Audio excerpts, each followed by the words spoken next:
Recycling Roundtable discussions.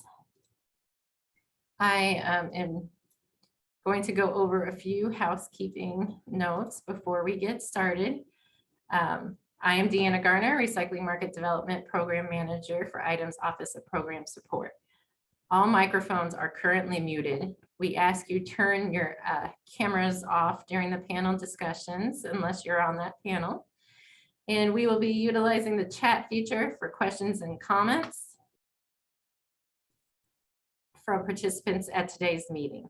If you have a question or technical issue during the presentation, please use the chat feature. To access chat, at the top or bottom of your screen, depending on your device, you'll see a menu bar. You may have to hover around that area or touch your screen for the menu bar to pop up. In the middle of that menu, there is a chat icon which you can click on to show the chat dialog. Please utilize the chat features if you have any questions or comments, and your questions will be addressed at the appropriate time. If any members of the media have joined us, please utilize the chat feature or email media@idem.in.gov if you have any questions or would like to schedule an interview. This meeting is being recorded and will be posted to IDEM's website, recycle.in.gov. With that, we will begin today's Indiana Recycling Roundtable discussion. I would again like to welcome all today's participants. I am so glad you're here to be part of this conversation. As we continue to host more of these discussions, your feedback is valuable.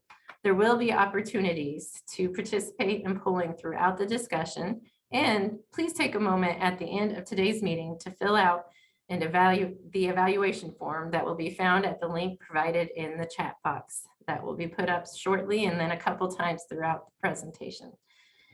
Your feedback is implement, that's not the right word, very important to our decisions and how we move forward with these discussions. Today, I'd like to start the conversation by reminding everybody of our overall goals, as well as to go over the agenda. And take a quick moment to share my screen and my PowerPoint.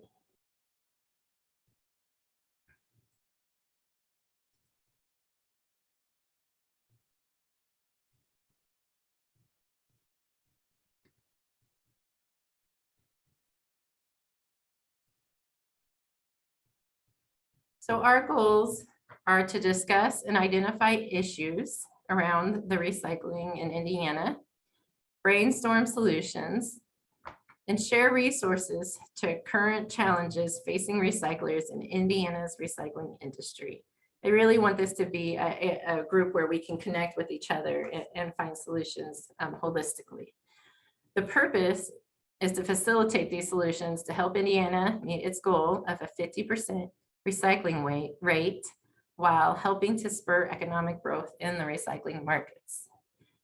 This is a first step around a larger effort to bring Indiana stakeholders to the table and is only the second of a series of quarterly meetings that will take place over the next year.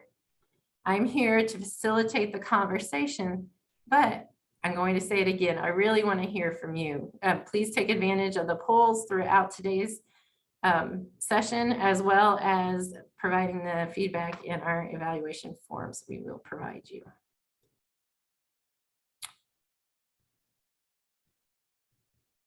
So looking at today's agenda, we have our welcome and revisiting of the goals. Then we are going to hit on a quick update to House Bill 1226 as it pertains to Indiana recycling efforts.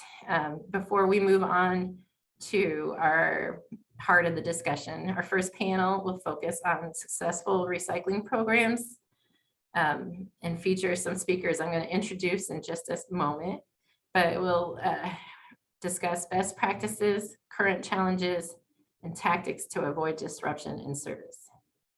Our second panel will then focus a little bit more on current trends in recycling, such as hub and spoke models, cart tagging, expanding services with improved technology, as well as state and national policy changes. We'll then have some time for some conclusions and closing remarks, and hopefully we will promptly adjourn at 4 o'clock. So we will move on to the House Bill 1226 discussion. This was recently passed in this legislative session, and it establishes the Central Indiana Waste Diversion Pilot Project. I'm going to go over some details of this project in a moment, but I did also want to mention that this bill contains 4 components. In addition to the pilot project, the bill also amends the definition of solid waste to exclude materials that are used in creating a product and that meet other conditions. It allows a hazardous waste permit holder to also handle solid waste as long as it does not come in contact with HHWs or a household hazardous waste. We're seeing the presenter screen. You're seeing the presenter screen? Not the full screen. Okay, thank you.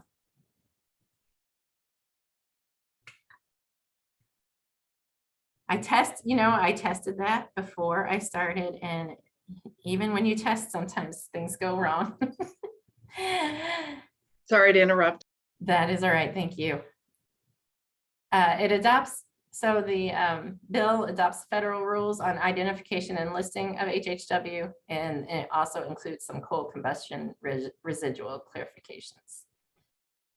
So the Central Indiana Waste Diversion Pilot Project, I am pretty much reading from what I have learned of the bill itself. More details probably will be coming forth. This is just some recent information that we have. It requires that the Recycling Market Development Board award not more than $4 million in total to applicants chosen to participate in the pilot project, determine the most practical and effective means of diverting recyclable materials from waste streams for the purpose of commercial reuses. The pilot project will be funded through the Recycling Promotion and Assistance Fund. This is established by state statute and is 50% of the solid waste management fee. This fee is a 50-cent per ton tipping fees at Indiana landfills and incinerators. The bill requires Recycling Market Development Board to consider the type and amount of waste that is proposed to be diverted during the pilot project. It also requires the board to prioritize applications based on the largest amount of waste diversion potential through the pilot project. Regarding the timeline, the bill requires IDEM to make applications available by July 1st, 2022. Applications must include requirements for data collection and reporting, a description of the methods for waste collection, sorting, and diversion, information on proposed entities to receive the diverted waste, and any information necessary to assess potential success of the proposal. After the applications have received, IDEM will have until October 1st, 2020, actually, back up. Applicants will have until October 1st, 2022 to submit their applications. And then IDEM will review them and provide recommendations to the board on or before December 1st of 2022. I can take a few minutes now to see if there's any questions in our chat screen.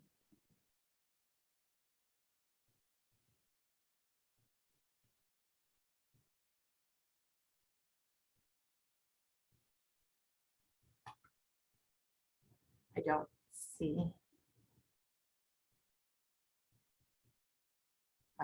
any questions. So if there's no questions, we can move on.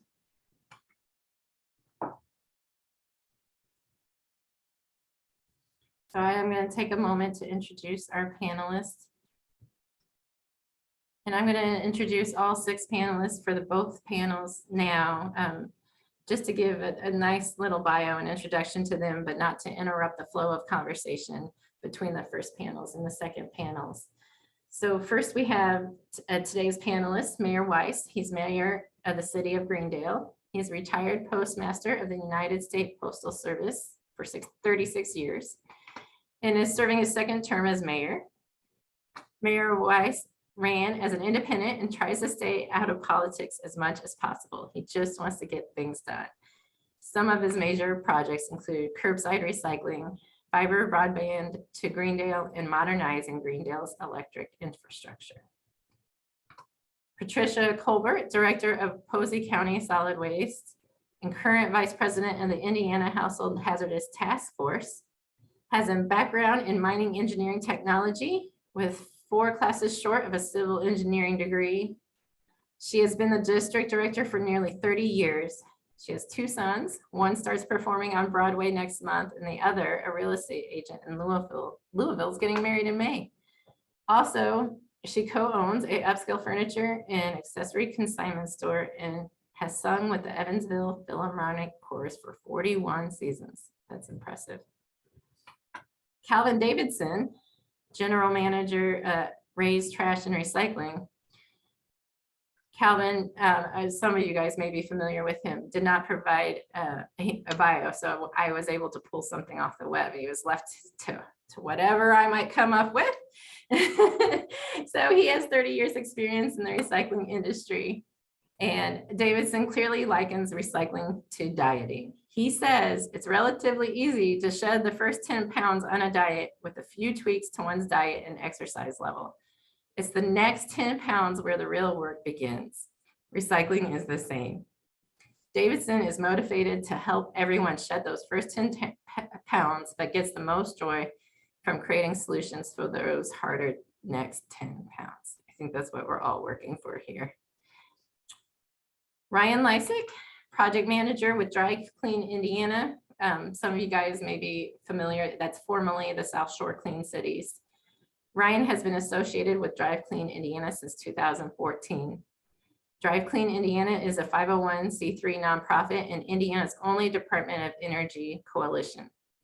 Drive Clean Indiana supports the nation's energy and economic security by building partnerships to advance affordable domestic transportation fuels, energy efficient mobility systems, and other fuel-saving technologies and practices. In addition to Ryan's Department of Energy's Clean Cities management duties, his duties include managing the Green Fleet programs for Indiana. His management duties include working closely with OEM, fuel providers, state and regional governments, national laboratories, public safety officials, and other key stakeholders to expand the use to sustainable transportation methods, including alternative fuel vehicles and associating fueling infrastructure. Ryan is extremely excited for the CNG and electric recycling trucks that are coming to Indiana. Ryan's education and technical background has led him to be a resource for sustainable transportation and energy projects. He has an MBA in finance and enjoys spending time with his wife, 9-month-old and golden retriever in his free time. Samantha Kappelman is the Senior Director of External Affairs for the Recycling Partnership, a national nonprofit organization that leverages corporate partner funding to transform recycling for good in states, cities, and communities nationwide. After nearly 3 decades of crafting and executing communication strategies, drafting and analyzing legislation, and lobbying at the state and federal level, Samantha brings her knowledge of community relations and public affairs to the external affairs team at the Recycling Partnership. Whether working on communications, community outreach, government relations, and behavior change around climate change at the Maryland Department of Environment, or on communication strategy, engagement, and advocacy at the federal, state, and local levels for the National Education Association, Samantha focuses her energy on how best to engage, educate, and elevate communities. When she isn't passionately persuading her friends and neighbors to recycle more or planning her next vacation, Samantha can be found with her family and animals at their home in Asheville, North Carolina. And last but certainly not least, Ben Pedigo is the Corporate Recycling Operations Coordinator with Rumpke Recycling. Benjamin Pedigo joined Rumpke Waste and Recycling in 1993. In his current role as Corporate Recycling Operations Coordinator, Benjamin works with Rumpke sales and operations team to secure new business for Rumpke material recovery facilities. Pedigo also works with Rumpke municipal contracts on writing and preparing recycling bids and proposals for cities, municipalities, and solid waste districts in Indiana, Ohio, Kentucky, and West Virginia. Pedigo has secured over $3 million in state and corporate grants for recycling equipment purchases and facility upgrades for Rumpke's MRFs. Prior to joining Rumpke, Benjamin managed the Adams Brown Recycling Facility in rural Southwest Ohio. He is past president of the Association of Ohio Recyclers and has been contributing writer to Resource Recycling magazine. Most recently, Pedigo worked with solid waste districts in Ohio and Kentucky to help divert recyclable glass to the Rumpke glass plant in Dayton, where it is cleaned and shipped to end users in Ohio and Indiana. Benjamin earned a bachelor's degree in English from Vanderbilt University, Nashville, Tennessee, and resides in Southern Ohio, where he is an active participant in his local community. We have a lot of esteemed guests on this call. I'm so happy to have them here today. Thank you for joining us. Let's get started with the nitty gritty, some questions for our panelists. And we're gonna start with you, Mayor Weiss. You recently established your curbside recycling services a few years back with some grant money assistance from IDEM, actually. Can you tell us a little bit about your program and share one or two of the best management practices that you would recommend? Well, thank you very much for having me on board today. Our program is about 3 years old. We average about 30 pounds or average a week of recycling material. We're about 25 miles away from the Rumpke MRF facility in Cincinnati. So we take that recycling to Cincinnati once a week. We have once a week recycling and once a week garbage. When I became mayor, we had twice a week garbage, and the only recycling we had is if you wanted, we give you a little plastic tub and you can put your recycling in there and then take it down to the garage, utility garage, and separate it yourself and put it in the trailers that were provided by the solid waste district. But when I was running for office, most people mentioned to me they like to have curbside recycling. They said they would recycle or even recycle more if there was curbside recycling. So before we did anything, we did a survey throughout the city to make sure that we were doing what the citizens wanted us to do. 88% of those that responded said they wanted curbside recycling. So I put a good team together, a representative from Rumpke, representative from the Dearborn County Solid Waste District, two of the citizens who are very vocal about wanting curbside recycling, myself and the city manager. And we put together a program that we feel has been a success. We did get a grant from IDEM, paid for half of our recycling containers. We put little labels, adhesive labels on the top of the can that told what to recycle, so we haven't had any major problems with contamination or stuff that's not in there. Every now and then, our drivers will see stuff hanging out of the boxes or containers that are not recyclable, and we'll leave a note. We won't take that recycling. We'll leave a note. And golf clubs are not recyclable, and spare tires and stuff like that on top of the containers, but little things like that. But you know, the best practices, what I would say is put together a schedule, stick to it. During the good times and the bad times, the costs sometimes will fluctuate, but stick with it. We do flyers once a year to just kind of give an update to all the citizens of how we're doing. And once again, a reminder of what's accepted by Rumpke to be recycled. And it's been a success. It was really a pleasure. We were all nervous when we put this out, when we started in April of 2018. When the first day started, I just was so nervous. I got in my truck first thing in the morning and I just went up and down all the streets, and I was amazed how many green recyclable 96-gallon containers were out on the street. And so, you know, the thing is, put together a good team of knowledgeable people that know the good, you know, I'm not an expert in recycling, so you get people that are experts, get them in the room with you. You know, you want it to be success. And I really want to thank IDEM for the grant that we got that paid for half of the recycling containers. And stay the course. You know, the price of recyclable material goes up and down. There have been times we've actually gotten checks for our recycling from Rumpke. But then again, you know, it's a good thing to do. It saves you're not putting garbage in landfills.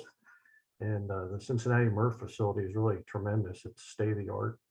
And it just, you know, we're lucky that we live so close to that facility, and we do our own. We pick it up, you know, we have our own trucks and our own crew takes care of that. But it's been a very success program. So some of the things that I'm hearing are education. You have a yearly flyer. You keep the residents up to date on what's being accepted, building a team around your program. I know you mentioned even pulling in your local solid waste management district. I always am a big proponent of them. They're a huge resource for every county, excepting Marion, of course. That wasn't required to establish one. They were very helpful. Yes, Sandy yeah. Whitehead, who's the manager of that, you know, facility out there, she was very helpful with, and still is. Whenever I need a flyer made out, they take care of it for me. That's And they wonderful. do all the legwork, and it's really good. Thanks. I know that everybody's thinking that there's challenges to the program as well. You've mentioned some of the successes. I'm going to take a moment for everyone, and I meant to do this a little earlier, but this is a good time now. We're going to do a short, brief poll and ask the audience a recycling question, and I'm going to launch it now, but it is, why are some best, no, that's just a moment.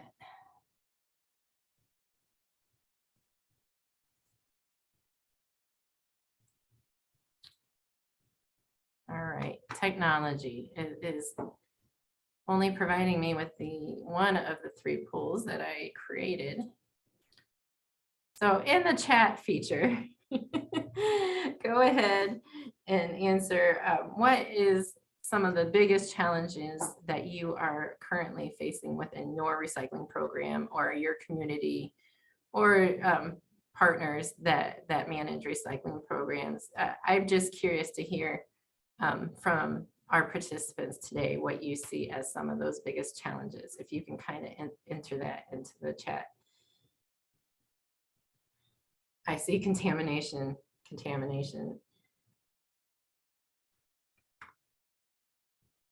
I see one that says nowhere to recycle glass. So that's one of the questions upcoming a little bit, is looking for those end markets and the infrastructure needed to make materials go to those end markets.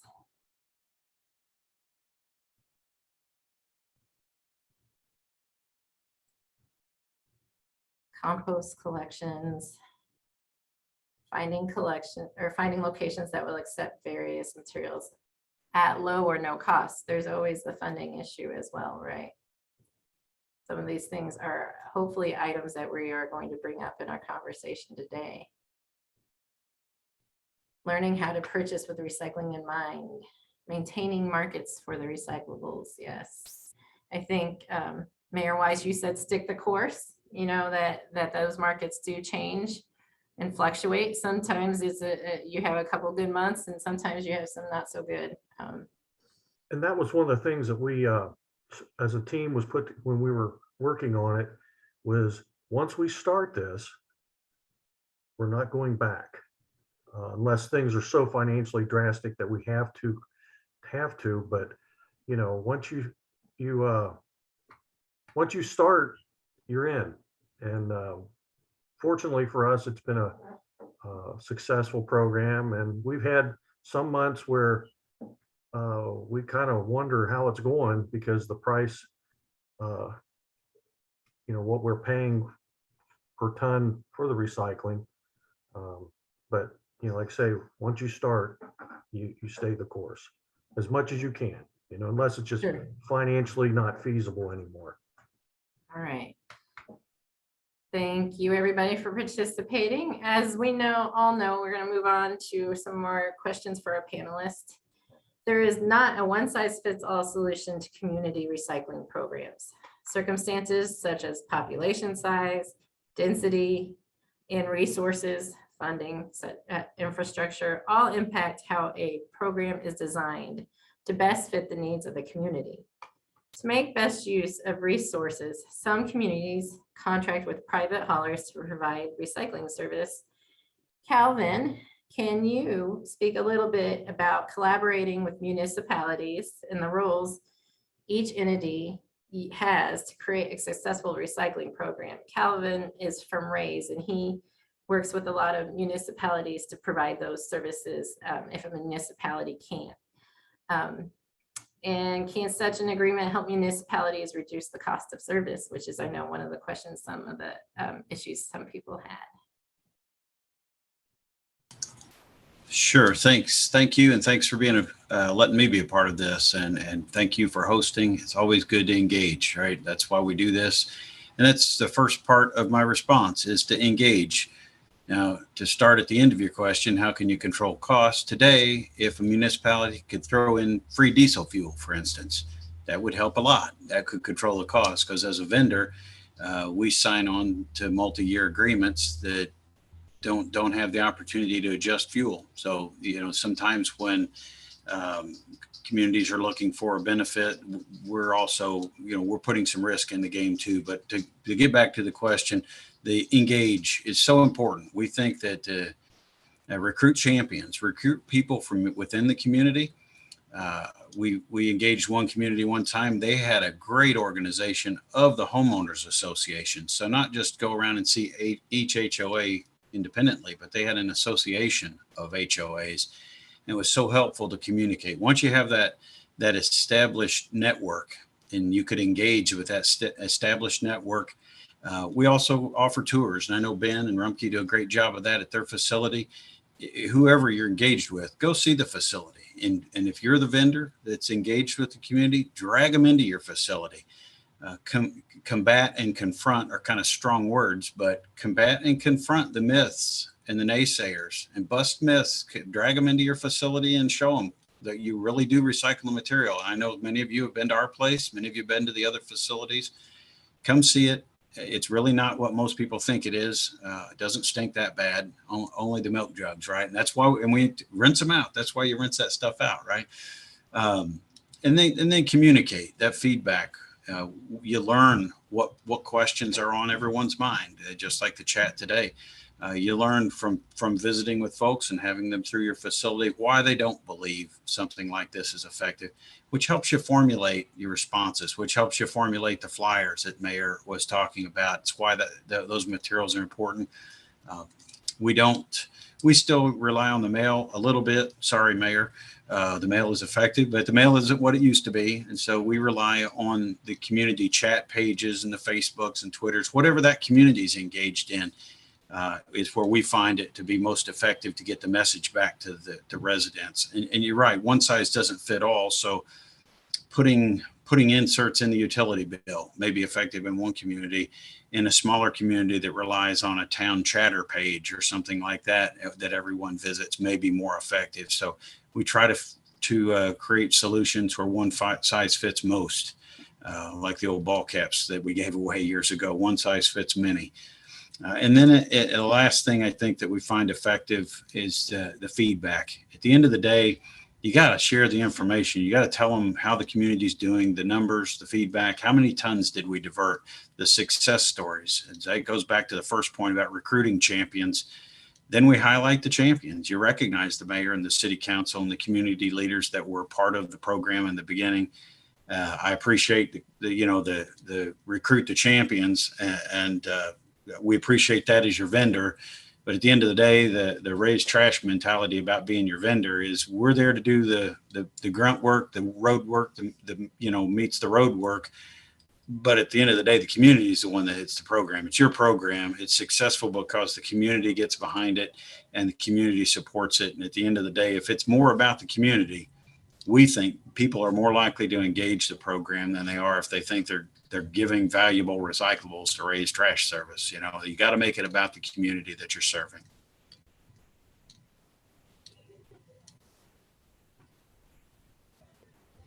Thanks, Calvin. So we also have different forms of, well, we've kind of highlighted, we have the municipality that provides their own services. And then we have some municipalities that contract their services with a private hauler. But that also is maybe not the one-stop shop. Patricia, are you here with us as well now? Yeah, I'm here. Okay. As director of Posey County Solid Waste Management District, you manage also a successful recycling drop-off location for your county. Many communities I talk to are facing the challenges, and we've seen it today in the chat, of low participation, high contamination. But I understand that you do not have those challenges. So can you share a little bit about what your challenges are and why you may not have the same challenges as some other communities? And what are one or two best management practices that make your collection successful? Okay, we actually run 5 recycling centers and the curbside program for the city of Mount Vernon. So plus we pick up between 125 and 150 businesses within the county. So we're a small, fairly rural county, but I do about 900 tons of material a year. And a lot of that is because of the industry here that we pick up their materials. I would say the one thing that keeps us from having a lot of contamination is that every one of my centers is manned. I refuse to have an unmanned center. I know some districts do that, and I know they all have problems. And then with curbside, my employees have been told over and over that if you see something somebody puts out for curbside that's not recyclable, put it back in their bin. And I will say this also, the other thing that where I don't have contamination problem, especially with curbside, is I do not do single stream recycling. Everything is sorted at the curb. My truck is a curbside sorter. And so we don't have that problem. My actual biggest problem is neither contamination nor low participation, because we have a lot of participation, not just on curbside, but also in at the recycling centers. It's lack of employees. So that's where my biggest issue is, at least in this point in time. I will say the one thing that has helped us over the years in getting lots of participation is that when I was hired nearly 30 years ago, the meeting that I was hired in was also when all of the people in Posey County found out that somebody was wanting to put a landfill next to the high school in the northern part of the county. That landfill was not established, but it sure made recycling something that everybody wanted to do. That's an interesting point. It definitely sometimes matters what the story is, right? Yes. I think that a big part of us as recycling managers and in the recycling field is telling a story, whether it be communicating our education or, that you're preventing waste from going to a landfill. It's always the kind of that storytelling aspect of it. So that's interesting. And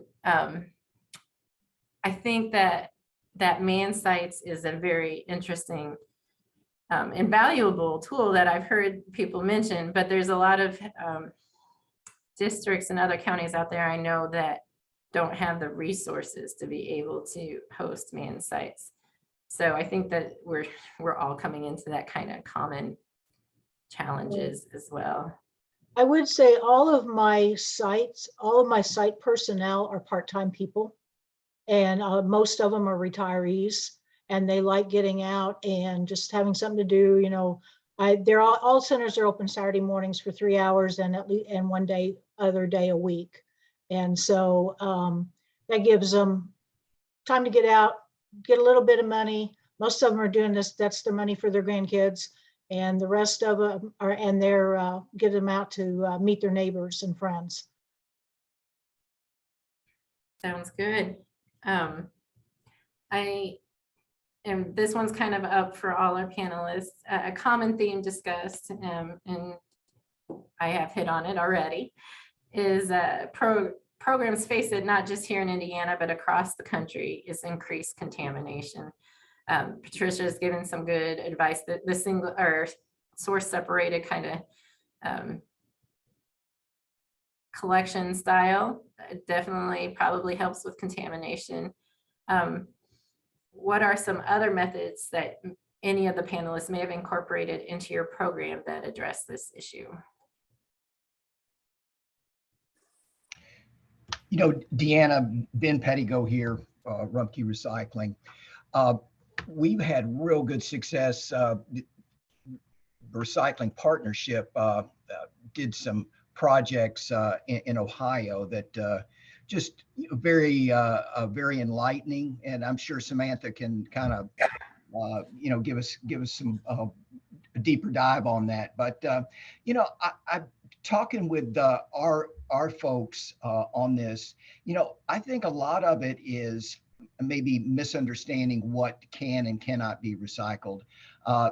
There is maybe a percentage of, you know, malicious, you know, trashing of a recycling container, but I'm going to say 70-75% people want to recycle, and just, you know, trying to stretch that envelope, what can and cannot be recycled. Yeah, I'll agree with Ben there. A lot of our national polls show 89% of people we survey want to recycle and recycle well. They just don't know what they can recycle. And all of the behavior change research we've done shows that you have to show people 7 to 10 times within 3 to 6 months what they can and can't recycle. And so a lot of the campaigns we do with communities, you know, we have grants available, we have free education materials available, but we show from our on the ground research and the work that we do, like Ben was saying, in Ohio, for example, where sending the mailer in advance, putting it on the doorknob, doing door to door where you're checking, you just do the quick lift up and see what's in it, and do the cart tagging to let them know what they need to do better next time. All of those things are tools in our toolboxes to be able to get to that next step. That cart tagging, I think Ryan's going to talk about that later. Our work in Ohio that Ben's talking about with cart tagging, we were able to reduce contamination by 40%. So there are educational tools out there, and Ben's absolutely right. It's mostly not malicious. This is we don't know. It looks like it can be recycled, or it has the recycling symbol on it, even though it's not recyclable in your community, right? That's certainly a problem as well. And as we'll talk about on a later panel, how policy can impact all of that. Yes, thank you, Samantha. Oh, I want to mention that we did a survey at the beginning to see if people really wanted to recycle. And we had like 88% of the respondents. We had like close to 30% people respond in the survey. And out of that 30%, 88% said they wanted recycling. So that gives you an idea. If people want to recycle, most likely they'll do it the right way. But if people don't want to recycle and they think it's going to be a hassle, chances are they're just going to you're going to have high contamination rates from those people that don't want to do it. So then you have to look at, is it really going to be worth doing if your residents don't want to do it? Because it may lead to more problems than you really thought you might have.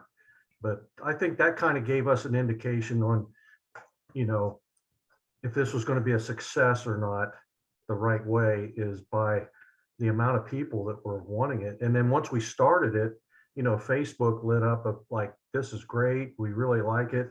So it was kind of easy to manage the contamination that way when people really want to do the right thing. So that's my 2 cents. I think that's an interesting point.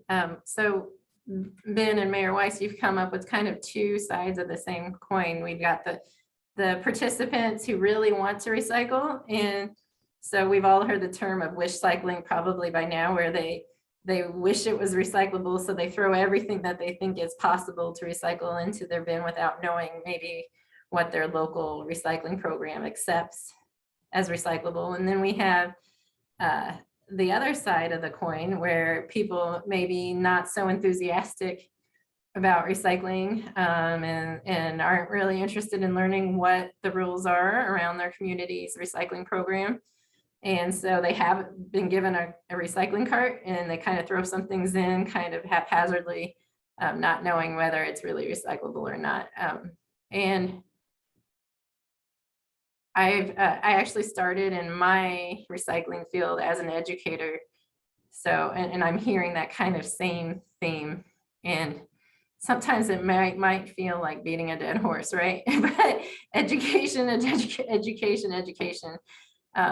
And how does that, but to add to that, how does that education motivate people to recycle, not only recycle, but recycle right and want to recycle? So finding those motivators, I think, behind your education program may be another challenge that we have. Is there anything else you guys would like to add on that question? I think we kind of touched on it a little bit. We can move on.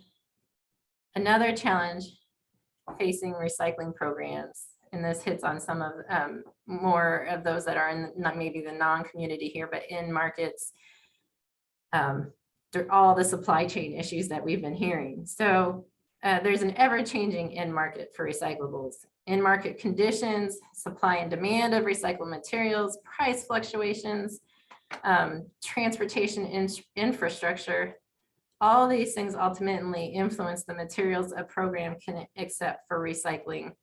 What are some tips you may have for providing consistent service and messaging to residents when market fluctuations impact the materials accepted? And this is for any of the panelists. Again.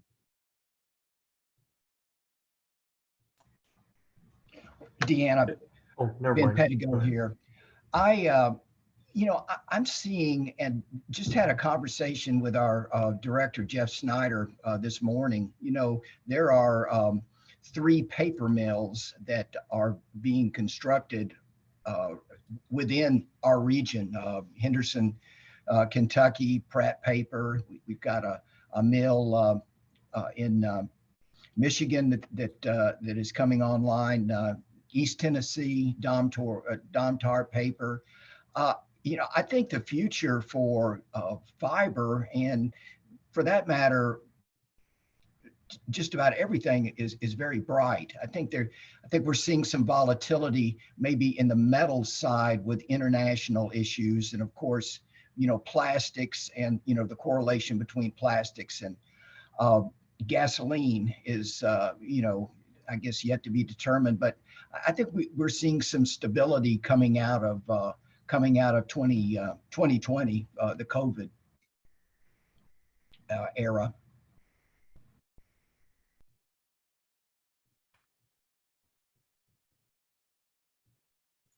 I definitely have seen that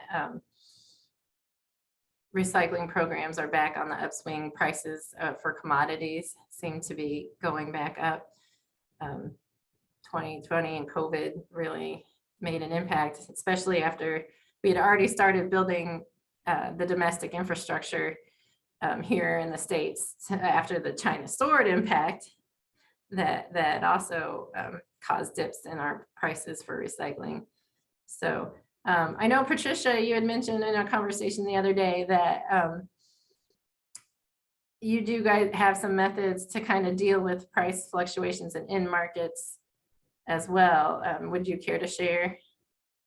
Yeah, a couple of things. Number one is have at least one or two brokers that you use all of the time. There, I mean, you can occasionally stray and use somebody else, but I have two that I use all the time. And since I always use them, if the markets go down, they know that I will still be using them when the markets go back up again. So they will stick with me through the downturns. The other thing that's really been helpful for me and probably for most rural counties is the having most of your elected official board members are also farmers, and you tell them it's just like farming, it's cyclical. So sometimes it's up, sometimes it's down. And so they don't quibble when you don't bring in a decent revenue this particular month or what have you. And I will say this, and we started hauling our first recyclables out, probably would have been in '93. And I have never had a load rejected in the nearly 30 years. Kind of along the same thought pattern, do any of you had to, well, and I know, like, for instance, I've heard Rumpke it actually changed what is acceptable and what is not acceptable in the recycling programs based not only on in-market fluctuations, but also on new technologies as they advance and are able to open new mills in local areas to build that infrastructure to allow for new materials to be recycled. But have you experienced having to remove materials possibly due to in-market fluctuations? Boy, Deanna, I tell you, once you put that on there, an acceptable material, then you're got it going for the rest of the rest of the life. You can't go back. I think that, I don't know if Patricia said that, somebody, maybe it, Calvin, once you put that on there, you can't go back. I tell you, the interesting thing that's happened, Deanna Rumpke added cups, both fiber and plastic cups, to the acceptable materials list. It's kind of interesting. And I can get into this later, but paper mills are experiencing, they need more paper. And, there's been a shift with, residential programs are very important. You think about, I think about Heather Sissel's program, Bartholomew County. Patricia, your program, everything is key. And, this fiber cup, the acceptance of fiber cups with paper mills, they need material. And I think they're seeing that maybe there's been a drop in cardboard due to this shift, this pandemic. Our buying has shifted dramatically. And if I could also add to that, we have data that supports everything Ben just said. So we worked with Houston, Texas, who previously had accepted glass and then took glass out. And we have actual collection data over the 3 years following them taking it out. And residents never stopped taking it out. It was very, very clear that actually at one point it went up. And then maybe there was some, and then they brought glass back in. And so really it didn't matter if people knew it had come out or not, because eventually it came back. But with Rumpke, we worked together on a grant to improve sorting for polypropylene. And our data showed from surveys that 74% of people already thought that polypropylene, that number 5, should go in. And so when adding that in, it really didn't make that big of a difference because most people already thought it went in. So it just kind of nails it home once again, like how important that education piece really is, but also equally important is have a list and have everybody have that list. But if you think you're going to be moving in and out, it's never going to work. Really, it's just a sort of the bottom line. Ben, would you agree with that? Deanna, I will say that I actually, when I bought my new curbside truck a couple years ago, replaced the old one, I took glass off of the curbside program, and it's only accepted at the recycling centers now. I think I had one person complain, but when I explained to him that number one, there wasn't a compartment on the truck for it, and number two, there was no outlet for mixed glass, which is what it was coming off the curbside truck, he didn't have a problem with it. And to the paper cups, I just added that to my mixed paper stream like 2 weeks ago. So I don't know, I haven't really noticed myself how much is changing, but the ones that I get for coffee every morning is being recycled in there now. That's actually the paper cup thing. It does excite me because for years I've been like emphasizing to people about those, insulated plastic lining on the paper cups, and everybody thinks they're recyclable, but they're really not. But that's a great new technology, and I'm glad that we're able to start accepting those more places, of course. And the other thing too is I'm getting more cardboard than I've ever seen in my life. And it may be that the retail stores aren't getting the cardboard, but the lady that lives across the street from my office, she's got Amazon or Prime delivering at least once or twice a day. And I'm seeing so much more cardboard on curbside, and then also from the businesses we pick up because they're having it delivered too. I think that's a good point, Patricia, that I almost made too, was I think that there may be a shift in cardboard, and Ben, you can tell us, but I think it's moving more to residential and less possibly, businesses as they were hit by COVID and other things, there may be less from the industrial commercial side and maybe more from the Amazon packages and other things at households. Yeah, yes, Deanna, 2020, I think it was May of 2020, March was kind of the beginning of the kind of lockdown with COVID. And Jeff Snyder, our director, did a presentation for our recycling group and said that, this buying at home, it's here to stay. And, we saw that, prior to COVID, box stores, there was a transition with, buying at home, but boy, COVID just, it sealed the deal. And again, that's what, Patricia, to your point, that's what makes your program, Heather's program, Bartholomew County, so important. All these community programs, it really is a homegrown type of thing. Samantha, you're exactly right about on the plastic cup side. As we got in with recycling partnership, as we saw polypropylene really got a good look at what was coming in, lo and behold, we were getting plastic cups. And so that component, that got us into the plastic cup side. And I will say this too, Deanna, and, this is moving so fast, but, Pratt Industries, the technology they're putting in, state of the art. So, the ability to separate that poly liner, it's just moving fast. Yeah. So kind of to round up the answers to that final question about end markets, it sounds like everybody's saying stay consistent, do not remove things if possible from your list. Possibly find some brokers to help to moderate the costs, and hopefully we'll have a successful program still.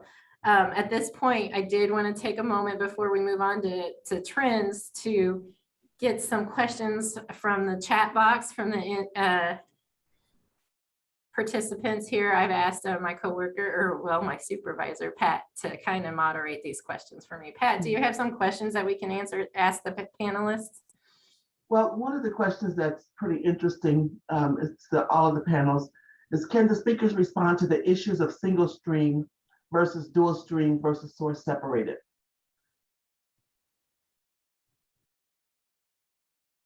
Well, Pat, I'm gonna take a stab at that real quick. Rumpke has a philosophy. We're kind of a hub and spoke. We're going out to rural areas. Our MRFs are regional in nature. So we are going out to rural areas, picking up material, transloading that material back to a single stream facility. we have not had problems with contamination on selling material. I believe single stream, and Calvin, you can, please get into this conversation. But, in our mind, single stream, it's convenient for the customer. And we're diverting material from the landfill. And that's, very important. Thanks for the invite, Ben. I appreciate that. I'm listening. I'm being entertained, so I'm okay. But thanks. I was a big opponent of single stream when it first hit. As many of you know, I've been doing this for a while. It just didn't make sense how we were going to keep it clean. And so for those of you that are purist of heart in this and why we all do this because we want the best, I'm with you. But I've found some of my most well-intentioned recyclers are sometimes my most egregious offenders, kind of to one of the previous questions. They want something to happen. They don't understand exactly how it has to happen. And as a result, we have to market to the masses. And when we went away from curbside sorted material to larger containers with broader programs to accept things like the cup's a great example because it's longer fiber. If you talk to them why they want the cup, it's longer, stronger fiber. The cup's a good example. We accept cartons, the old milk carton kind of carton, flat top cartons. We can put a broader program together, but as a result, in single stream, there's going to be less things that we didn't really intend to get. But overall, we get more stuff, if that's a good way to say it. And the larger bins that we employ today lead to more of those Amazon boxes. Somebody, Amazon's not the only one that makes boxes, of course, but we get all those home shipping. I guess, Deanna, I don't want to jump off course, but I brought an example to class with me today. I'll turn my camera back on. I don't know if you guys get these paper envelope kind of things sometimes, if what you buy is thin. If anybody can help with this sort of thing, because one of my marketing challenges and how we can deal with contamination is to not create the contamination in the first place. We need to be more honest and transparent with the people that are out there claiming to recycle and do the right thing, and then creating packages like this that are full of foam. And then at the bottom, it says recycle this like a box. And none of the paper mills want this material. So we need to hold retailers and packaging folks accountable for what they're really creating. And I think that comes from us, the more well-tuned, intentioned recyclers, not from the broad masses that just want to throw it in the bin. And we need their material too. But I don't put myself among the educated, but the more educated recyclers, we need to do a better job calling particular products out when they don't do it right, and say, create a product package that is more recyclable, whether it's paper or plastic or glass, metal, it's all recyclable, but they could make it in a way that's easier for us to accomplish that. Thanks, Calvin. I will say that your video did not show up. It was a black screen, at least on my end. But you did describe the item you were talking about. So. And I will make one comment about the single stream versus a multi-stream on curbside. If you have a MRF anywhere close, that's great for single stream. But if there is no more MRF, and you're like in my instance, I'm a government agency trying to do recycling. There's no way in the world we'll ever be able to go to single stream because I can't afford to build a MRF. And that's a great point about one size doesn't fit all. You're absolutely right, and I appreciate that. In the communities that we serve, we also employ the hub and spoke kind of thing that Ben referred to, where we go out and get material. Columbus, Indiana, I don't know if Heather's on the call, but whatever Heather has done and Dave did before Heather, they have some of the cleanest material in this that we engage in central Indiana. And so we try to learn from each other, but you're right, one size doesn't fit everyone. Calvin, this is Jesse. I am offended by that comment. No, I learned from Heather. She does do a great job. And I think that's the thing, is really focusing on the material you take in. If you have the ability to focus and educate right then and there, it makes a big difference. And people really just start listening and recognizing what is and isn't recyclable. I'm still playing with my camera. I'm going to get this to come up. If anybody sees me, just tell me you see this. Thanks, Calvin. We are going to have let's have one more question from the audience, because I see there's a lot of questions in the chat. I know we're not going to have a lot of time to address them, but maybe we can do one kind of quick, one more question. Deanna, this is Bruce Burrow. I have a question for Mayor Weiss, and it's regard to the success of this program. And I was curious whether he rolled that out as a mandatory recycling program, or if it was an optional or a subscription type of recycling program with good education, because it sounds like he's got great participation rates, but I didn't know if he did it by ordinance or by just the people's will to have recycling. We did have to change our ordinance, ordinance that had to do with garbage and add recycling into it, but it was kind of a voluntary program, but we dropped a container, a new container, a green container.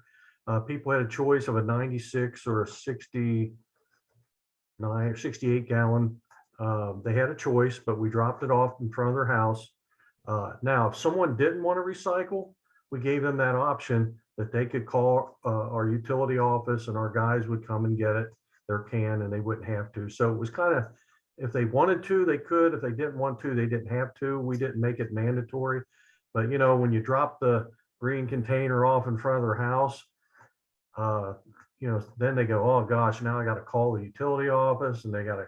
So some people just, as they started recycling, they realized, hey, this isn't that hard to do. We made it easier because we could do the single stream. There was a label, adhesive label on top of the container that told what you can recycle.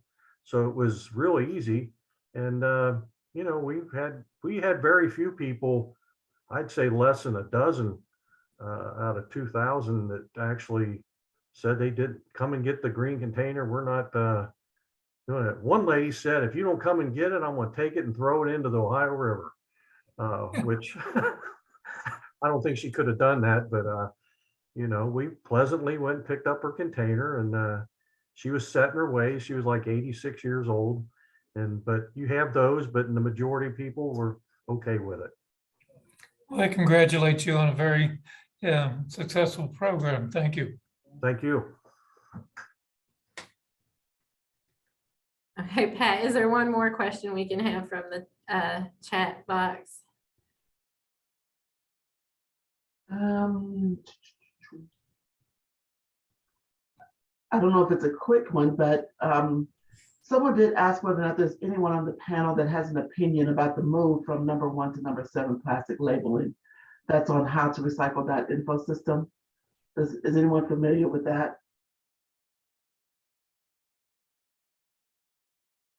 I think it has, the new labeling that how to recycle info labels that kind of give more directions. Okay, kind of getting away, Deanna, from like using the numbers. Pat, I think that I know Rumpke has transitioned away from using numbers, which I think originally, Deanna, help me out, Samantha, with this. I think they were for just a polymer to indicate a polymer. Of course, the chasing arrows kind of throws people off. There's a lot of a lot of information to gather on this, but Rumpke's transitioned away by and large from identifying recyclables by plastics by a polymer type. And we worked with them on that for the polypropylene, for example. But the research we did showed it didn't matter, that if there's 1 on there, 2 on there, 5 on, they have no idea what that means. They just see the chasing arrows and think that means it's recyclable. So more importantly, when we educate our residents about what goes in the recycling, is showing them the real life examples of what they can recycle, because those numbers are so confusing. So it is showing the milk bottles, the cans, the Tide bottles, rather than just using a number or using generic people don't know as much that that's what they're supposed to be recycling. So it's, even though it may not have Tide on it, on our materials, it clearly shows, like you and I all know, that it's a Tide bottle that you can recycle, because when they are holding something in their hands before they're going to put it in their cart or their bin, they want to be able to look at that label that's on top, or a mailer that they've stuck to their refrigerator, and say, wait a minute, can I put this in the recycling, and look on there and see that that indeed matches up with something. And it helps then also with that sort of 7 to 10 times. If I keep seeing, yep, I remember now, this does go in. So I think that, you know, the research that we've done shows that it makes sense to move away from the numbers, because they don't know what that means anyway. All right, thank you all. We do have a lot of great questions in the chat. Obviously, we're not going to have time to get to them all. I do have the idea of, I will try to compile some of those after our meeting today and send them off to the panelists. And if they have some time for us to answer some of those questions, if you provide your, well, I can actually just send it out to the participants. I'll send out a follow-up to this meeting with some of the answers to the most common questions that we have received. I do want to take a moment again to pull our audience, take a little break from listening to our discussion. And I have 2 questions, and this one did show up within my pool Zoom. I'm trying to use Zoom's built-in tools. So you'll not be able to see others' answers, but I'll give you about a minute to answer a couple questions here. Our first one is, what are some best management practices you would like or are utilizing in your own recycling programs? They may either be already mentioned or not yet mentioned. And then we have a second question, and I'm very curious to hear this one. Name a unique or just plain odd item that someone has tried to recycle in your community. You feel free, if it's something of interest, if you want to share it in the chat as well so others can see it. Feel free. I'll give about a minute for people to write in some answers.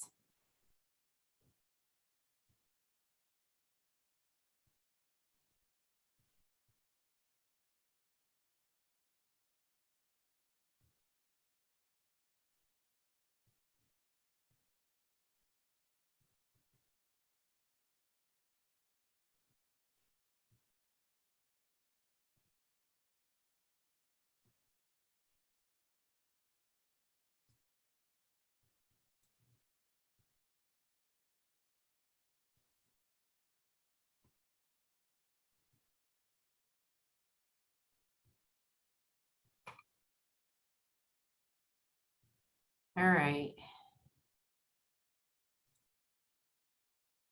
I gonna keep things moving. Some of the answers that I saw as far as best management practices, and one of my favorites, and we're going to talk about it in a moment, is meeting participants at the bin for on-site education. That is kind of that kind of idea of cart tagging that we are going to discuss in just a moment. Unique or plain odd items, aluminum cans shrink wrapped with plastic labels. That is an interesting one. And back to like the idea of designing for recycling, right? That's not very useful for MRFs or recyclers to try to sort that one. Bowling balls, plastic grill off a riding lawnmower, baby pools. I saw Patricia say something about John boats. Wow. Yeah. I think that I saw a picture at another solid waste management district at the recycling drop-off site. Someone dropped off an entire full-size recreational vehicle, RV. Just dropped it off at the recycling center. Disco ball, that's another great one. Thanks, guys, for participating. We're going to move into trends in recycling as we build a more robust domestic infrastructure and move to that circular economy. So with contamination emerging as predominant hurdle recycling programs are facing, there have also emerged several trends to help tackle that challenge. Ryan, you recently managed a short-term cart tagging program for St. Joseph County. Can you speak about what cart tagging is and how it is a method to reduce contamination? A little bit about the success of your project. Absolutely. Thank you, Deanna. Mhm. So the original goal of the project was to divert 60,000 pounds of material that isn't recyclable. And we came up with that number through an audit at the Recycling Works MRF by specifically focusing on mixed rigid plastic film and SPC that could be baled and shipped to Brightmark Energy in Ashley, Indiana. One of the biggest things was identifying which routes were the biggest offenders here in St. Joseph County. And we were going to achieve this goal with our project marketing partners, City of South Bend, Office of Sustainability, Elkhart Environmental Center, Michiana Area Council of Governments, St. Joseph County Solid Waste Management. And by just them sharing it via website and social media. And then we also had our project partners that were associated with it, which was Board and Wasteway, Brightmark Energy. And then we have 7 college student tagging team that we paid between $50 to $20 an hour to do this. And over the 9-week period, 4 to 5 days a week, the tagging team, or they've been come to known as the feet on the street crew, were getting up early before even the trucks would go out, tagging carts with oops tags, good feedback tags, and positive yard signs that said, this home recycles, and the back of the sign will have your basic recyclables that we all know that can be recycled. So the other thing that came from this is I wish we had a call on the different metric on the calls that came from the residents, and there were a lot of them. From upset people, from proud people, jealous people of their neighbors. Why do I have this tag and blah, blah, blah, blah, and just kind of explaining the process to them. At the beginning of the 9 weeks, we were encountering about a 76% contamination issue. And towards the end of the 9 weeks, we went back to the exact same neighborhood, and less than 10% of the residents were contaminated. You know, the real success of this was identifying what was the issue, and the issue was at the source. The cart was the end of the street, and a lot of the residents, they view that cart as their property. The psychology around it could be related back to potty training puppies, identifying the problem in people's own cart property. That is the issue, and that's where we went. And so doing it right at the cart, not after the recycling has been collected to determine contamination, was a huge, huge factor. And that's why cart tagging is successful. But a lot of people took a great offense to the oops tags, and having a broad education on what materials are currently recyclable is extremely important. But going to the source is even more vital here.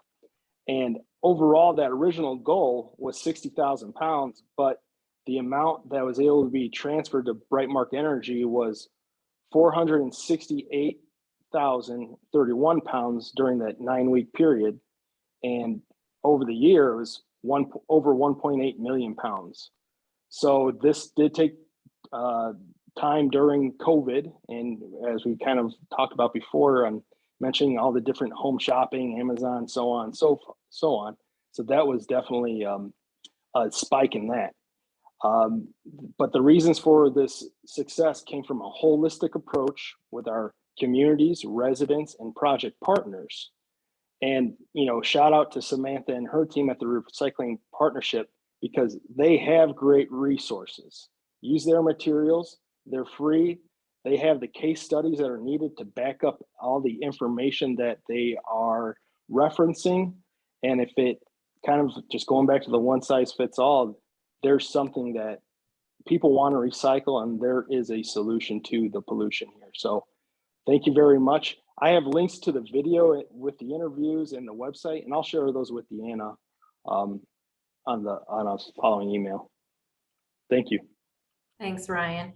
I think, I'm sure Samantha could speak of cart tagging as well, because I do know that I'm familiar with the Recycling Partnership, is a proponent of it. They worked with many communities on that. I did want to bring up an interesting point you made about the oops tags and how some people were really upset about the oops tags. And it goes back to, I think, something we mentioned before with education and building in the motivation to people. And so it goes back to that, do you lead with the carrot or the stick? Are you going to punish them? I know that I attended a conference where it was a city in Arizona was talking about their CART program, and they would actually, after certain 2 or 3 oops tags, they would actually remove the cart from the residents. They just weren't allowed to do it anymore. And whether or not that motivated them, or did it hurt the recycling program to remove certain participants from it? So it's all kind of factors we have to think about. I recently heard from some other recycling expert who's, well, even changing behavior, that you actually have to have both the incentives as well as some of those stick or punishments with it. Samantha, did you have any comments to follow up on that? I would agree. You know, our research definitely agrees with that. We definitely found that the oops is more acceptable than an immediate, like, you know, it doesn't, you want to be motivated to do better. And so just like when we were little and we wanted our teachers to give us a gold star, right? You want to know that you've recycled correctly. So it kind of goes back to the motivation behind it. And so if the motivation behind that oops isn't like, I'm just throwing everything in there despite, you know, whatever you say, if it's not that, then the oops tags should be enough to get the behavior to be corrected. But if you're not educating 7 to 10 times and you aren't doing the oops tags, then you're not going to have the end result. So is it really, who is it really punishing if you take the cart away? Right. So it's a little bit of everything kind of built in together. And I also sent Deanna all of the resources, but I put in the chat where we have our different toolkits, including DIY signs, where you could even print out things for your office or your house, or what. If those of you who have people over and you want them to put the recycling in the right bin in your house, it's also helpful for that. It's also helpful for teenage boys, I can tell you from experience. And but those are sort of, that's how we would look at it, Deanna, so that it's not, the carrot and the stick are really important, but the stick isn't as successful if you haven't given the education that's necessary to get there. Definitely, thank you. Stay tuned, because my next question is still for you, Samantha, as we move forward. Other efforts that are trending in recycling, of course, is policy. In the past couple of years, we've seen significant momentum around state and national recycling policies to address current community program, infrastructure, supply chain, and contamination issues. 2021 brought significant new state waste and recycling laws, such as the rare update to Connecticut's bottle bill, the country's first extended producer responsibility for packaging laws in Maine and Oregon, and numerous other bills aimed at reducing reliance on virgin plastic, increasing post-consumer plastic content in packaging, banning single-use plastics, also passed in many. And I know that I'm mentioning 2021, but here in the first half of 2022, there's been additional legislation even in the past week at several states. So Samantha, as part of a national recycling organization that's striving to improve recycling, you are often in communication with state and national policymakers. Do you feel like the momentum around these state recycling policies will continue to grow? And will they influence possible federal discussions as well? Yes. I'm going to take a step back, Deanna, first before fully answering your question, to give folks a little bit of context, because you've heard a lot about the Recycling Partnership and our work on the ground in communities. And for the last nearly 8 years, that's what we've been doing. We've been partnering with our corporate partners to transform recycling in communities throughout the country. And we work on the ground, we build those data-driven best practices to improve recycling at the local, the state, the regional, and the national level. We're working on end markets. We're working with corporations on the packaging itself, as has been brought up multiple times. Like, let's make the packaging more recyclable so that we can keep it into that circular economy. But in the last few years, as Deanna mentioned, we've seen this increase in policy, and that's why we have a policy arm of the recycling partnership called the Circular Economy Accelerator. And we began engaging, so instead of just recycling coordinators like we have been, we've also been engaging elected officials. How can we improve the US recycling as a system rather than in the 9,000 separate local systems that we have in the country? So we worked really closely with state leaders, with industry organizations and corporations on, here's a policy that if we can get it passed, we can work to have a sustainable funding source for recycling. Because I think even before COVID, right, we saw how recycling comes out of the budget to be put into other things, right? It gets deprioritized when there's a budget crunch. And so we see firsthand, just like all of you do, the need to have a sustainable funding source for recycling so that it doesn't get deprioritized. And then certainly that went to a whole new level with COVID, right? With the different things happening. But at the same time, we saw the supply chain issues. Why can't we find toilet paper? Why can't we get our cardboard boxes? And it was because it's not coming into the system. So how are we getting it back? And then of course, there were certainly tons of other issues related to COVID with labor and public health and all sorts of other things.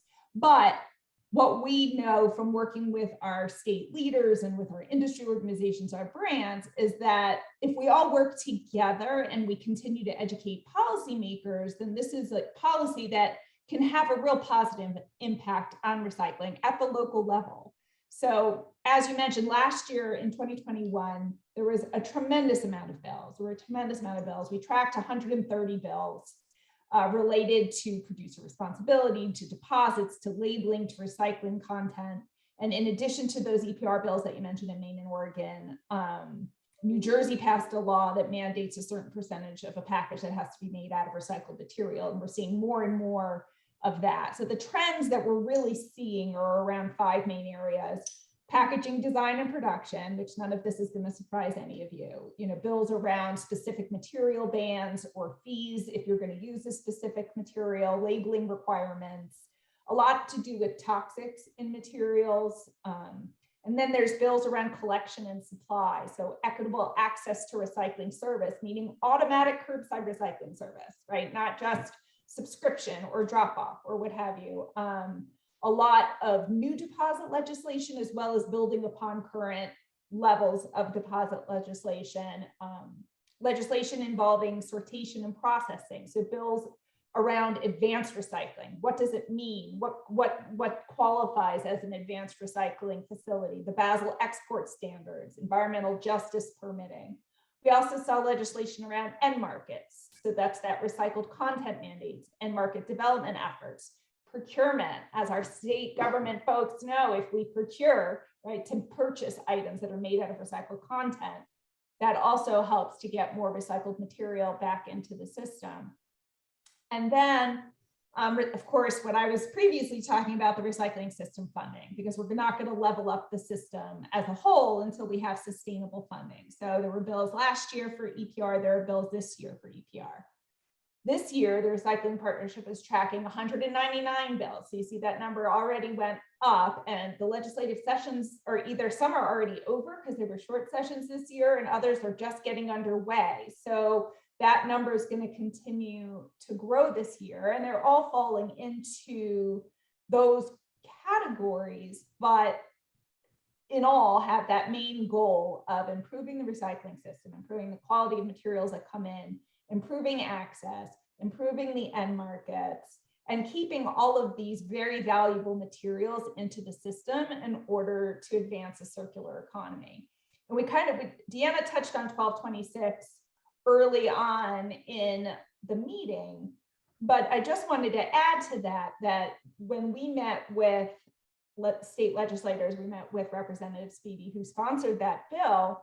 And we had companies with us at the time that talked about how they're spending millions and millions and millions of dollars to purchase that material in other states because they can't get it in Indiana, even though they know that that material is there in Indiana to get if we can just level up that system. So we know that 16.8%, right, is now the state's recyclables are being captured, but only 40% have access to recycling in their homes. And so this type of pilot project can really help get us to the next level so that we can then show, well, if we use this investment in this way, then as a system within the state of Indiana, this is where we can get to. And I think it's just really important to kind of revisit that, because Indiana, as Ben has said and others have said, there's so much material. And if we have the sustainable funding to improve that system, to do that education, to have that infrastructure, to build into those end markets, all of the things that we've discussed, then we're going to be able to get to that 50% recycling rate that Deanna was talking about early on. And at the same time, it adds hundreds of $millions to Indiana's economy. So it does kind of come back full circle that all of these policies are tools that can help us overall to improve the recycling system. And we know there's 9,000 separate local systems. So we do know that doing this at the state level is really important. But I do think that, and Lester just put this into the chat, and the EPA has a national recycling strategy that they released just at the end of last year, and that will start to come into implementation as well. But with all of these EPR policies popping up in the states, I think we can expect to see something. You know, there have been lots of different recycling bills at the federal level, but we can expect to see some type of bill, you know, at the federal level as well at some point. I mean, right, we can't talk about the speed of Congress or anything like that, but with Maine and Oregon already having EPR bills and like 12 other states already introducing EPR bills, including California, and California has a huge influence over policies in the rest of the country or at the federal level, that I think we'll continue to see it. This isn't going to go away. And the more that we can talk about it, all of us together, we're all stakeholders, where having a sustainable funding source for recycling is so important. And the more that we can talk about it together and sing from the same song sheet, so to speak, to show that there are economic benefits to doing this. And it's better it's better for the environment, it's better for the state, but it also has less of a burden on landfills. And there's less litter in our streets, in our communities, when we have those large lidded carts. There's all of these different things that have benefits that if we're all talking about it together and legislators see that there are businesses, there are local governments, there are state governments, there are others at the federal level that all are looking to make this happen, that together we can help move that forward. Thank you so much, Samantha. I asked you a really big question there. There's a lot to digest in a short amount of time. So I hope our participants kind of got a feel for the policy changes. It's obviously I think, a fantastic time to be in recycling because change is happening. We see it in all the other states. Indiana has a new bill, and hopefully that does, as Samantha mentioned, bring forth some ideas and expansion to our programs as well. We do have, I want to just bring this up because I know we have a lot of different participants on this call, a really strong manufacturing base here in Indiana, a lot of economic impact, as the study just showed, from these manufacturers that take the recyclable materials and produce end products that are sold across the country right here in Indiana. So we got to connect all that entire supply chain at the, starting at that municipal level of recycling at the curb, but as well as not forgetting those industry and commercial sectors that also contribute to those recycling numbers here in Indiana. In a way to make it all happen, hopefully, is that those policies that we are seeing take place throughout the states and hopefully on a national level. I want to move on. We are getting closer to the end of our meeting today, I did have a question too, when we're talking about trends, looking beyond the policy changes, which can be difficult to pass and may take additional time and resources to implement. There is progress from private waste industry to build out much needed infrastructure, such as hub and spoke facilities, as previously mentioned, as well as improving material recovery, MRF sorting capabilities through advanced technologies to help those communities expand their services. We talked about the paper cups and the polypropylene. Ben, can you kind of speak about Rumpke's efforts in this regard of the hub and spoke, expanding services through building infrastructure, and maybe just a little bit about what's driving this change in your capital spending for these kinds of new trends? Yeah, Deanna, great question. You know, I was doing prep for this program. I was looking at newspaper circulation, 2020 comparing to 1940, and Deanna, that's kind of where we are right now. Our circulation, newspaper circulation, is kind of where it was in 1939 and 1940. It's really amazing, isn't it? And we've got maybe two generations that never have been involved with reading a newspaper for an extended period of time. So what we've seen is the MRF infrastructure, the technology. We're looking now at upfront sizing material, and it's really based on cardboard. The surge in cardboard. Jeff Snyder did a presentation, kind of borrowing from his information. Cardboard recycling, looking at 2017, made up about 15% of what we see in a MRF. And I think this is kind of a national average. Right now, we're at 21%. And that's only going to go up. Mixed paper, as another example, 2017, 48% of what we were bringing into the MRF was mixed paper.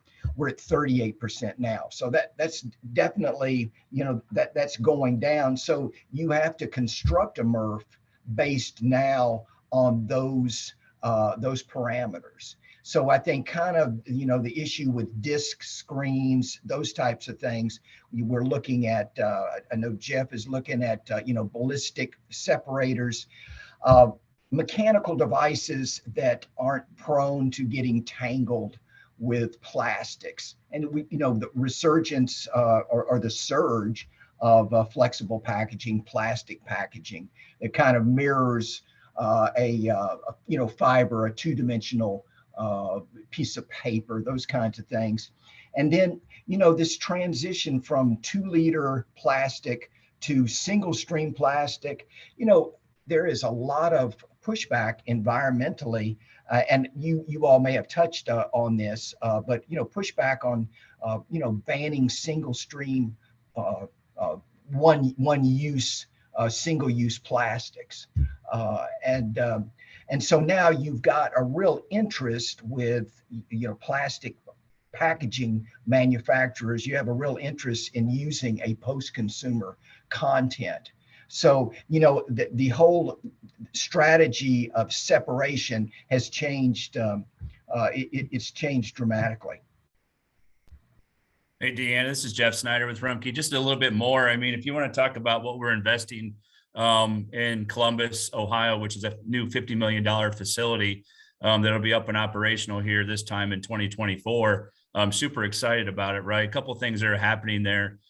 We are sizing materials. That's kind of new technology, has been kind of mentioned. So the old days of running up a conveyor belt and going to a pre-sort and then having a huge burden depth that you're asking employees to sort through and try to get the recyclables off, those days are kind of over. So to be able to take that material and segregate it in 3 different sizes to lower that burden depth so we can sort through that material better is just incredible. The use of artificial intelligence in front of near infrared, in front of optics, to be able to sort things by shape, color, and size versus just seeing through something, identifying it with an optic, is the technology that's out there. The screens go away, ballistics replace screens, trommels are added, and then being able to use that artificial intelligence. Robots have their place. We have 5 of them in Cincinnati. They have their place.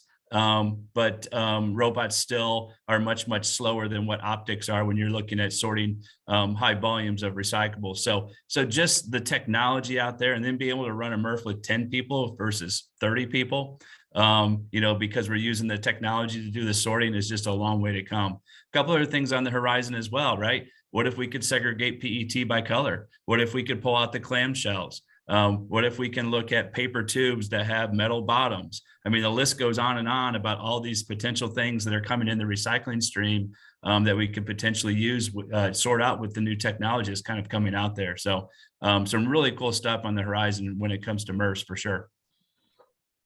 Thanks, Jeff. I think that does show that the technology, improving technology, will actually also help our communities reduce contamination rates, right? Because we're going to be able to sort and process more and more efficiently.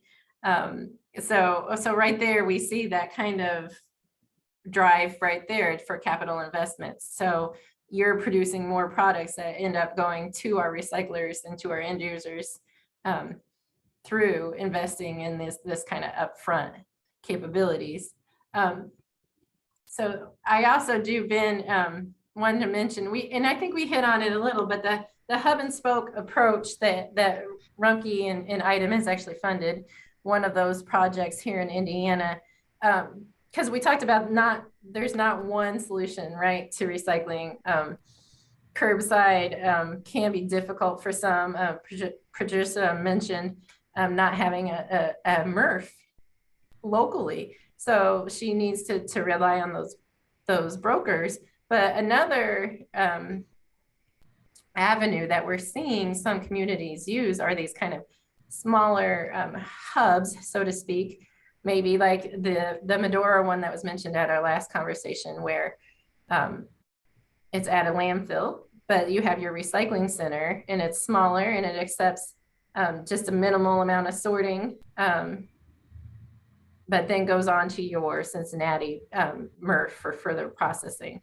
You want to talk about that a little bit? Yeah, that's a very, very effective. Living in a rural area, my wife and I live in a rural area. It started my career working for a rural recycling operation, a grant-funded program. And, the ability for people in rural areas to recycle cups, to recycle the full gamut of materials is, very important. And it's that concept where, and every community is different. Pat, I know, has a wonderful program, and I've mentioned Heather's program as well. The ability, what Rumpke is doing is using the costs at the regional facility. So, the material is trucked to that facility, and then the regionality, the equipment that Jeff mentions, the optics, those kinds of things. We bring in material from southern Indiana, as far away as Huntington, West Virginia, coming to that regional location. And Deanna, one other thing real quick, I'll just say, initially with looking at landfills in the 80s, and the federal EPA really taking a close look, scrutinizing landfills. We were charged with reducing material that goes into the landfill, and that's very important. And unfortunately, there are companies, there are solid waste districts that don't get the benefit of reducing what is going into the landfill. It's a shame. The other thing I'd say, and as I see Samantha, the recycling partnership really helped us out with their MRF shed concept. So you're looking at material that's, coming in from all different areas, and you're putting a commonality on that. It helps very much. Everything can be aligned on messaging.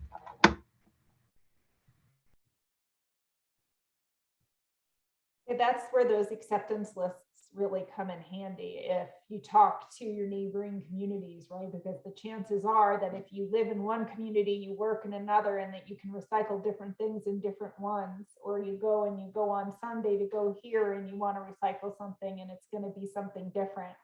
So that's why those MRF sheds are so important, if everybody can get on the same page about what's accepted, for sure.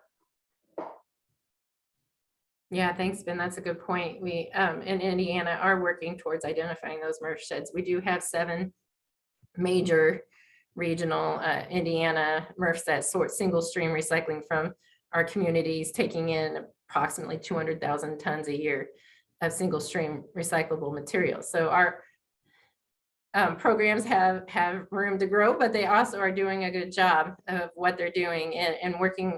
I do hope to, in the future, work with those MRFs and identify materials, and maybe we can in the future make it a little bit easier to identify in communities what is and isn't recyclable. That's definitely, I think, a trend that we are seeing take place in many communities as well. We're going to move on to some audience questions again, participants. Pat, do you have some questions from our chat messages that we can ask our panelists? Well, we have several comments, but I believe there's only one question in this after this panel. And let's see. I had it, but I can find it again. Someone asked whether or not anyone, whether it's municipalities or brokers or collectors, are using the Eastman Chemicals PET recycling operation in East Tennessee.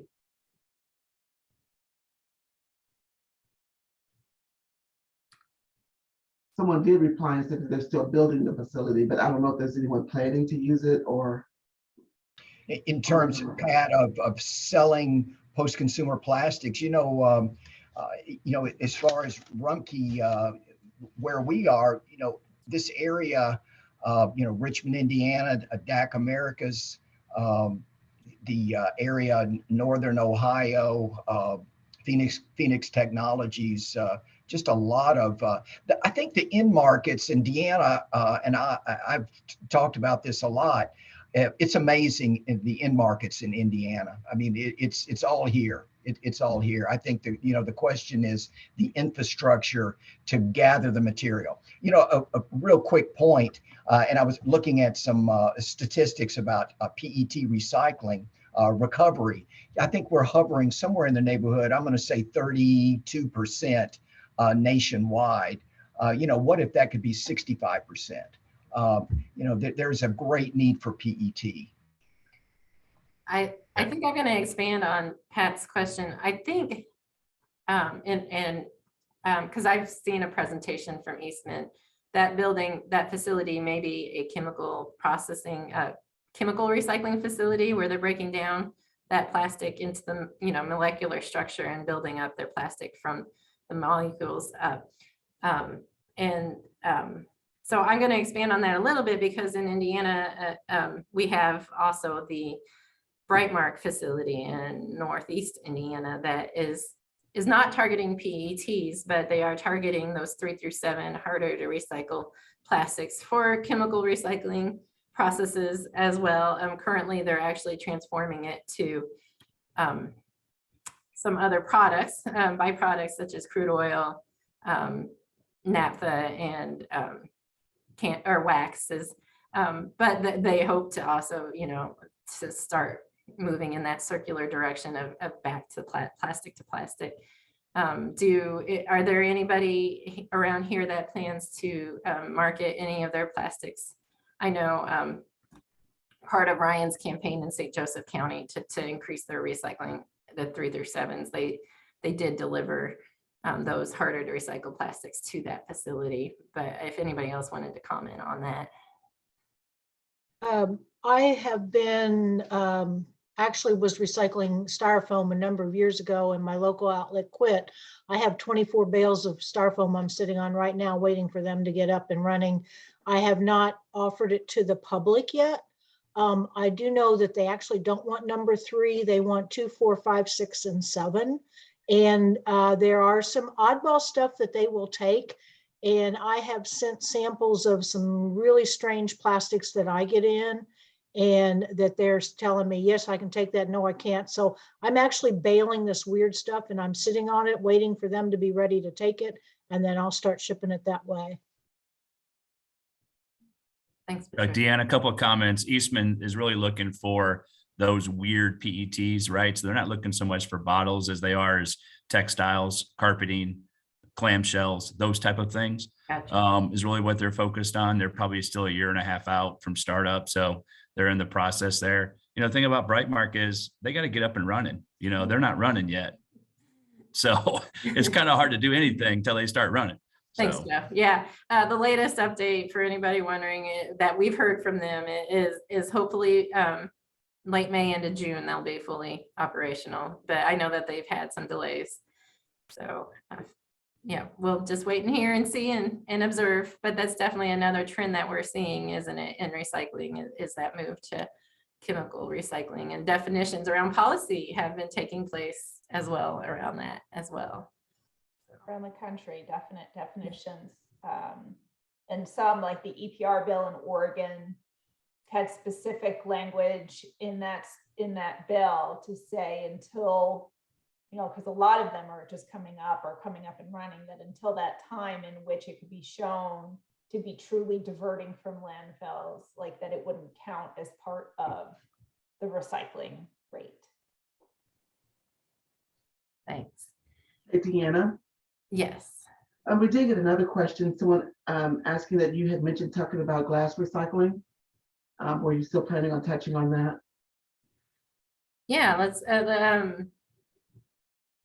what was the address? You had suggested that the panel was going to address the issue of glass recycling. Okay. And one thing that I want to add before others answer is that, you know, there are a lot of glass recyclers in Indiana looking for material, whether it be people putting it back into glass or into insulation. So there is an end market for glass in Indiana. I know there are other complications that individual programs have for keeping stuff clean and what have you, but I just wanted to point out that all of these improvements that we make to the system would be for collecting all the materials, and there's a definite need for that within Indiana. I'd like to comment on glass. You know, I think, again, the issue that occurred when the US EPA really started to look at landfill management back in the mid 80s, late 80s, you know, the solid waste districts and, you know, throughout the country, you know, were charged with taking and, you know, removing materials out of the landfill. And I think the unfortunate fallout with that is that there are solid waste districts that are, you know, have very viable recycling programs, but they're having to deal with the value of a material to, you know, keep a program going. So unfortunately, glass you know, on some levels, you know, was a victim, you know, dropping glass. But, you know, the reality is that Rumpke sees, and I think, you know, be brought out with research, you know, 15 to 20% by weight of what we're picking up in a curbside program is going to be glass. And so, you know, to be able to remove 20% of that by weight is key. And I just would point out to, you know, any solid waste district that is struggling with glass, you know, to try to talk to their, you know, the management, you know, folks that are looking at their program to look at the cost deterrent, you know, of not having to pay landfill cost on recycling that product. I think if we could make that kind of a shift, Deanna, to look at glass as you're removing it from the landfill, and there's got to be a value to that is put back into the program. I Deanna, think- I'll comment if you want from a manufacturer side, if you want. Go ahead. So I would say one of the big challenges in Indiana is, as you mentioned before, there are 4 glass container manufacturing plants in Indiana and 2 fiberglass insulation plants. So there's a tremendous amount of manufacturing where we need recycled glass as part of our components. We're bringing in, so speaking on OI, where we have a facility in LaPel, Indiana, which is just north of Indianapolis. We're bringing material as far as New York City to supply that factory. So there is a tremendous amount of material locally available.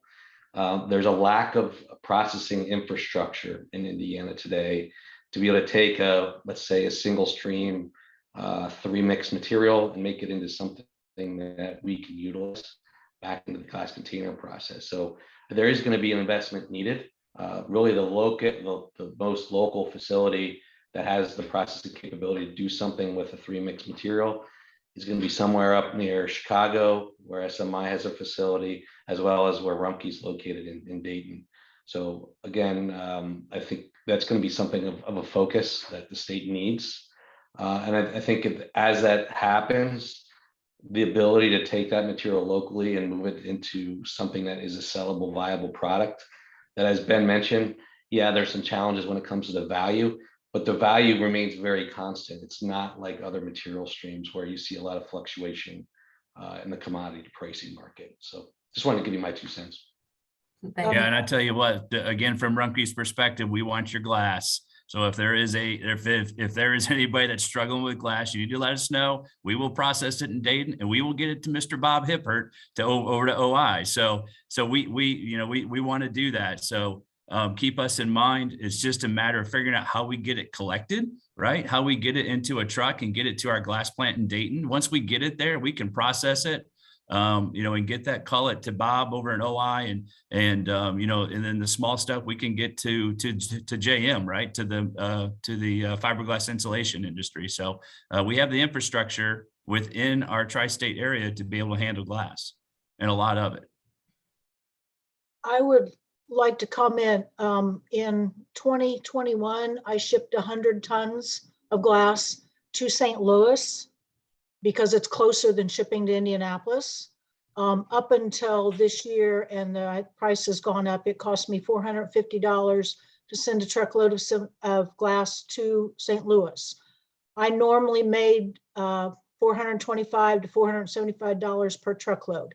So basically for me, it was a break-even program, not including the fact that on every load, I lost 50 gaylords and 50 skids. Now, luckily, I have never had to pay for gaylords or skids, but if that ever changed, glass would go out of my program real quick because I cannot afford to do that. And I know every conference I go to, every single time, every glass person in Indiana is saying, we need more glass, we need more glass. But the other thing is, for the last 20 years, glass prices have not changed one single dime. They've not kept up with inflation at all. I think these are all great comments on glass, and it does highlight, what Indiana is looking at and trying to find solutions around, definitely throughout the whole supply process. So we're working from the ground up, getting these communities to recycle more materials, which hopefully it provides more products.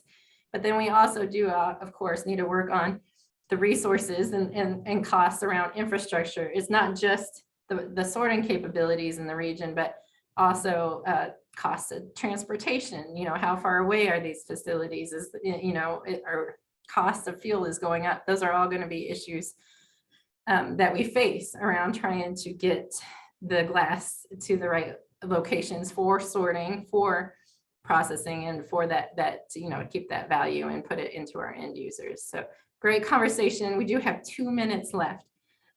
So I just wanted to wrap up. If I did have one last poll before we leave, if you want to add a comment in the chat feature, if there was a specific topic of interest that you would like to see highlighted at one of our next Indiana Recycling Roundtable discussions. Please go ahead and add that in the chat feature. Some takeaways I just wanted to mention that I heard today throughout our conversation is partners. It sounds like a lot of successful recycling programs center around building partnerships between your community members, between other engaged civil members, through national partners like the Recycling Partnership, through local solid waste management districts. Creating that technical resources within your partnerships is very valuable. Engage your community through communications and education. And just make things consistent. So a consistency around your programs. I know that we're seeing changes, rapidly changing in the recycling industry. So consistency from not removing but expanding, of course, is always valuable within our markets. And then just finding those resources, I think, is the biggest challenge we're seeing. Even with contamination issues, it's the resources to sort, to educate, to find funding sources. So those are some of the things that I took away with. I want to really give a shout out to all the panelists today and say thank you for participating. Hopefully we all got some valuable information from you guys, and we really appreciate the time you took out to talk to us today. And again, just a quick reminder to all the participants to fill out the evaluation survey. Your feedback is very valuable and input. This is the second of a quarterly meetings that we hope to have this year. So hopefully we'll have 3 additional meetings to look forward to, and we will continue communicating with you on when those are upcoming. So it is 4 o'clock. Thank you guys for attending, and I hope to see you guys at the next session.